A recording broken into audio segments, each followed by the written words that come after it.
ನಮಸ್ತೆ ರೈತ ಮಿತ್ರರೇ. ಇವತ್ತು ನಾವು ಕೋಲಾರ ಗ್ರಾಮದಲ್ಲಿ ಅಶೋಕ್ ಅನ್ನುವಂಥ ರೈತರಿಗೆ ನಮ್ಮ ಆ್ಯಸ್ಟ್ರಾ ಪ್ರಮೋಷನ್ ಕಂಪನಿಯ ಗೊಬ್ಬರಗಳನ್ನು ಕೊಟ್ಟಿದ್ವಿ. ಅದು ಯಾವ ರೀತಿ ಅವರಿಗೆ ಬಳಸಿದ್ದಾರೆ, ಯಾವ ರೀತಿ ರಿಸಲ್ಟ್ ಬಂದಿದೆ ಅಂತ ಅವ್ರ ಹತ್ರನೇ ಕೇಳೋಣ ಬನ್ನಿ. ನಮಸ್ಕಾರ.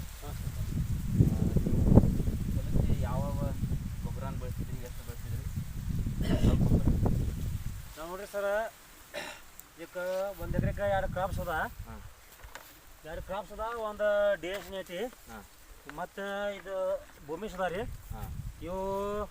ಇದು ಎಕರೆಗೆ 2 ಸರ್ ಕ್ರಾಪ್ಸ್ ಅದ. DNC ಐತಿ ಒಂದು ರೀ, ಇದು 2 ಏರಿಯಾ ಜೊತೆ ಮಿಕ್ಸ್ ಮಾಡಿ ಹೋದಿನಿ ಸರ. ಮತ್ತು ರಿಸಲ್ಟ್ ಅಂತೂ ಸರ ಜಬರ್ದಸ್ತ್ ಐತೆ ರೀ ಇದು. ಮತ್ತು ಇದಕ್ಕೆ ಯೂಸ್ ಮಾಡಿ ಸರ್ ಈ ಪ್ಲಾಟಿಗೆ. ರೈಟ್, ಈ ಪ್ಲಾಟಿಗೆ ಯೂಸ್ ಮಾಡಿ. ಈ ಪ್ಲಾಟ್ ಸರ ಯೂಸ್ ಮಾಡಿ 2 ಎಕರೆ ರೀ. ನೋಡ್ಬೋದು ಯಾವ ರೀತಿ ಬಂದಿದೆ ಸರ, ನೋಡ್ಬೋದು ನೀವು ಯಾವ ರೀತಿ ಕಬ್ಬು ಕರಾಗ ಯಾವ ರೀತಿ ಚೆನ್ನಾಗಿದೆ ನೋಡ್ಬೋದು ಸರ. ಮತ್ತು ನೆಕ್ಸ್ಟ್ ಸರ ಈ ಕಡೆ ಈ ಸೈಡ್ ಪ್ಲಾಟ್